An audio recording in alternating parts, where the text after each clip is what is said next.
네, 오늘 말씀은 예레미야 20장 말씀입니다. 1081쪽 구약성경 1081쪽 예레미야 20장 1절부터 9절까지 1절부터 9절까지 한 절씩 교독하겠습니다. 임멜의 아들 제사장 바스훌은 여호와의 성전의 총감독이라. 그가 예레미야의 이 일 예언함을 들은지라. 이에 바스훌이 선지자 예레미야를 때리고 여호와의 성전에 있는 베냐민 문 위층에 목을 씌우는 나무 고랑으로 채워두었더니, 다음날 바스훌이 예레미야를 목에 씌우는 나무 고랑에서 풀어주매 예레미야가 그에게 이르되, 여호와께서 내 이름을 바스훌이라 아니하시고 마골 미사빕이라 하시느니라. 여호와께서 이와 같이 말씀하시되, 보라, 내가 너와 내 모든 친구에게 두려움이 되게 하리니 그들이 그들의 원수들의 칼에 엎드러질 것이요 내 눈은 그것을 볼 것이며 내가 온 유다를 바벨론 왕의 손에 넘기리니 그가 그들을 사로잡아 바벨론을 옮겨 칼로 죽이리라. 내가 또 이 성읍의 모든 부와 그 모든 소득과 그 모든 귀중품과 유다 왕들의 모든 보물을 그 원수의 손에 넘기리니 그들이 그것을 탈취하여 바벨론으로 가져가리라. 바스후라, 너와 내 집에 사는 모든 사람이 포로되어 옮겨지리니 내가 바벨론에 이르러 거기서 죽어 거기 묻힐 것이라.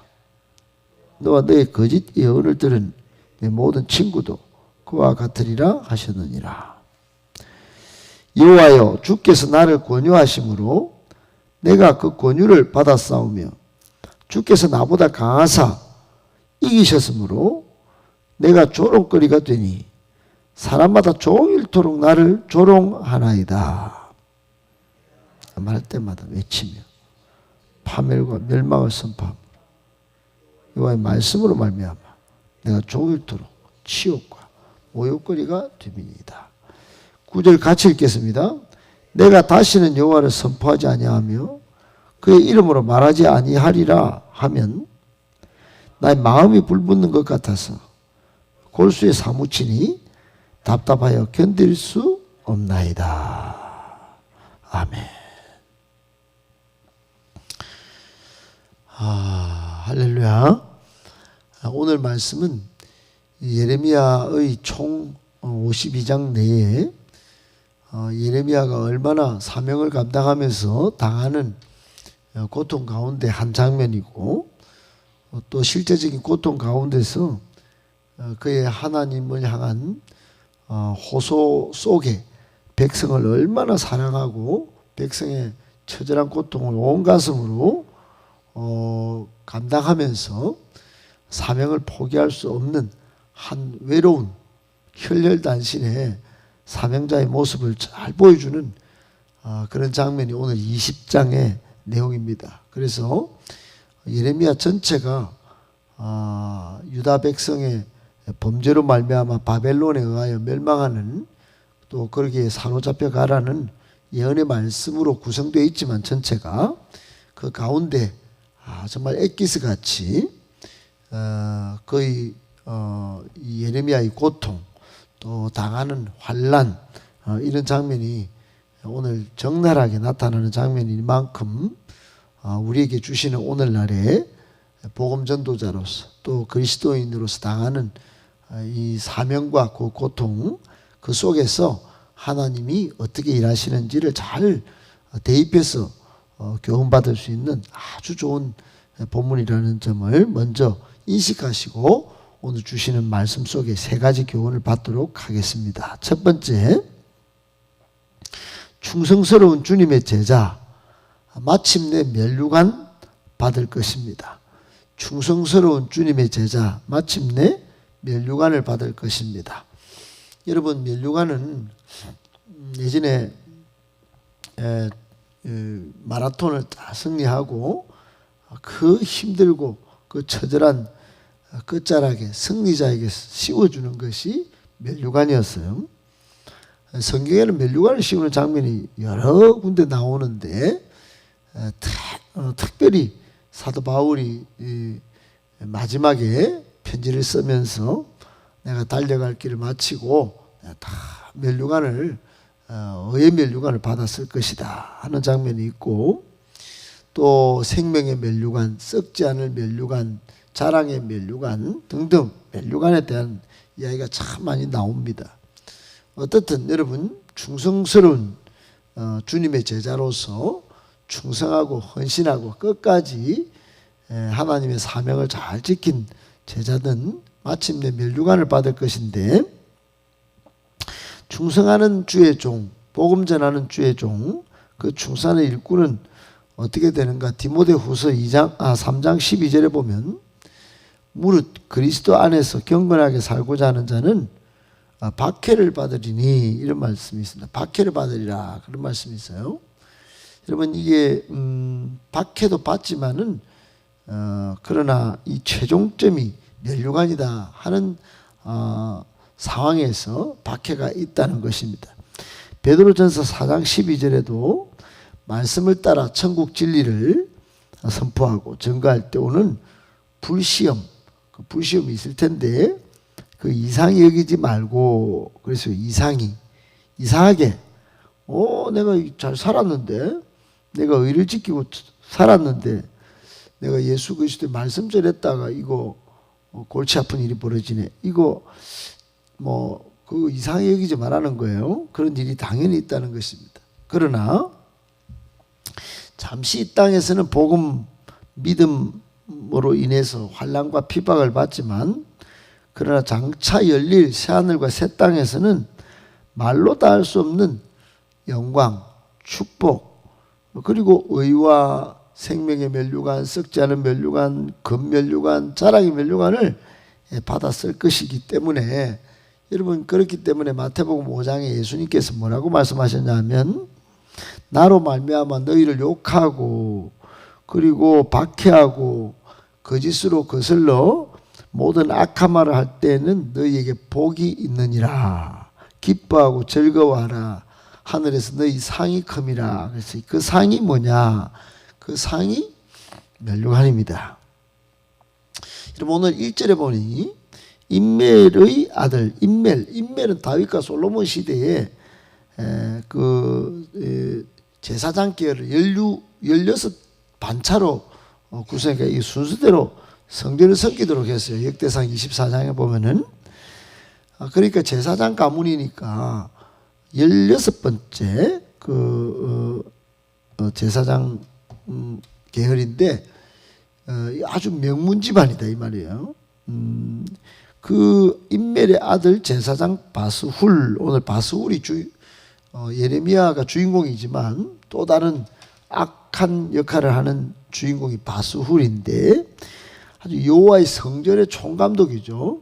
그러니까 명문 집안에 뼈대 있는 집안에다가, 명문의 후손에다가 지금 현재 여호와의 성전에 아마 대제사장 다음 가는 직분이었을 거예요.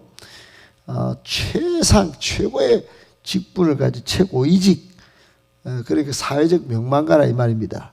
그러니까 명문 집안에 뼈대 있는 혈통의 사회적 명문 집안, 대단하죠. 그런데 영적으로 무지하고 폐륜 수준의 사람이었어요. 그러니까 예레미야가 하나님의 말씀을, 진리의 말씀, 의의 말씀을 딱 선포하는데 그 성전에서 설교한 예레미야를 지금 갑자기 때리죠. 2절에 보니까 바스훌이 선지자 예레미야를 때리고 하나님 말씀을 전하는 종을 지금 때리는 겁니다. 때리는 거예요. 그리고는 목에 씌우는 고랑에 채워가지고 성전에 베냐민 맨 위층에 아마 골방에 아마 가뒀던 것 같아요. 목에 옛날에 우리 춘향전 일 보면 막 춘향이를 목에 메고 이렇게 막 고랑이 하듯이 지금 예레미야를 그런 상황 속으로 착고에 채워뒀다. 예레미야가 하나님의 말씀을 전하면 회개하고 돌아서야 되는데 회개하기는 커녕 지금 대적하고 이간질하고 핍박하는 장면이죠. 핍박하는 장면이에요. 이 장면을 보시고 하나님께서 예레미야에게 말씀하셨습니다. 뭐라고 말씀하셨습니까? 지기를 상실할 뿐만 아니라 이 바스울이 결박당해서 바벨론으로 포로가 돼서 비참한 최후를 맞을 것이고, 여러분 가족들이 무슨 죄가 있습니까? 친구들이 무슨 죄가 있어요? 오늘 6절 끝에까지 보면은 가족들도 친구들도 비참한 최후를 맞이합니다. 여러분, 이런 장면이 끝이 아닌 거죠. 우리는 이걸로 끝이다 이렇게 보면 안 됩니다. 그러면 복수당했네, 그리고 마음에 뭐 기쁨만 있고 아무것도 없다, 이러면 예수 믿는 게 이게 뭐 거기까지인 거예요. 그리고 그 이후에 예레미야는 면류관을 받을 것인 줄 믿을 수 있기를 축복합니다. 면류관이 있다는 거예요. 우리를 박해하고 우리 때림을 맞아가지고 막 상처를 받고 거기서 끝이 아니라는 것입니다. 여러분, 예수님께서 조금 전에 마태복음 5장에 욕하고 박해하고 거짓말로 악한 말을 들을 때는 기뻐하고 즐거워하라, 복이 많다, 이런 말씀하셨죠. 근데 그 끝에 보면 5장 12절 끝에 너희 전에 있던 선지자들도 이같이 박해하였느니라, 박해받았다 이 말이에요. 그 예수님 시대에 이런 예수님 때문에 박해받는, 욕을 듣는 이런 일이 있는데, 그래서 복인데, 그게 복인데 옛날에도 그런 선지자들이 있었다. 예수님이 그렇게 말씀하셨어요. 그 박해받은 선지자의 대표가 누구냐? 예레미야입니다. 예레미야. 상이 크다는 겁니다. 상이. 예수님께서 옛날 사건을 끄집어내서 상이 크다고 말씀하셨어요. 그 상을 크게 받은 사람이 예레미야입니다. 그러므로 여러분, 오늘 이 장면 속에서 우리도 충성스럽게 주님의 제자로서 삶을 살면, 끝까지 그렇게 변하지 않는 믿음을 지켜내면 반드시 상을 받게 되고 면류관을 받을 것인 줄 오늘 말씀에서 깨달으시고 끝까지 믿음으로 충성하는 일꾼 다 되실 수 있기를 예수님의 이름으로 축복합니다.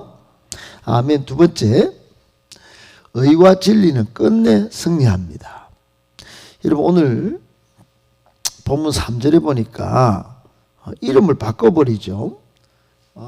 이 바스훌의 이름을 하나님께서 예레미야에게 야 예레미야야, 이 바스훌 이름 내 바꿔버린다, 알았지? 그걸 전해라, 그럽니다. 그래서 예레미야가 이 바스훌한테 조금 전에 막 때리고 막 갑자기 좀 풀어주면서 그러는데, 풀어준 거는 둘째치고 여호와께서 내 이름을 바스훌이라 아니하시고 마골 미사빕이라고 가시느니라 그랬죠.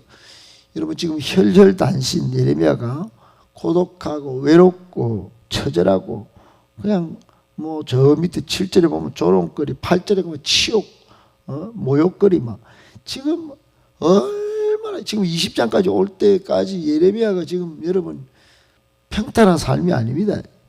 갑자기 하나님 앞에 부르심을 받아가지고 너무너무 힘들게 지금 하루하루 살고 있어요. 그런 중에 하나님이 바스훌을 이름 바꿔보라.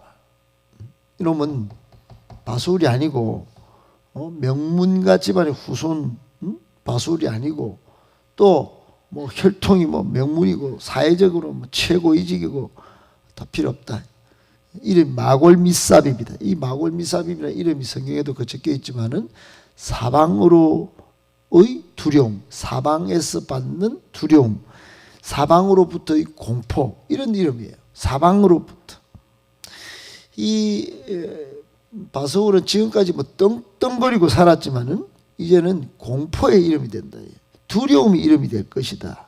하나님께서 사방으로 이 마골 미사빕, 이 바스훌은 사방으로 막 공포를 당하고 두려움을 당하는 존재, 그런 존재밖에 안 된다, 이렇게 말씀하셨어요. 그러니까 예레미야가 나는 안 외롭다, 나 힘들고 지금 내가 정말 처절하고 정말 조롱거리고 아유, 이런 중에도 이 의를 지키고 진리를 사수하는 이 예레미야에게 하나님의 말씀이 이런 식으로 임했다면 여러분 이게 승리의 메시지가 아니고 뭐겠습니까?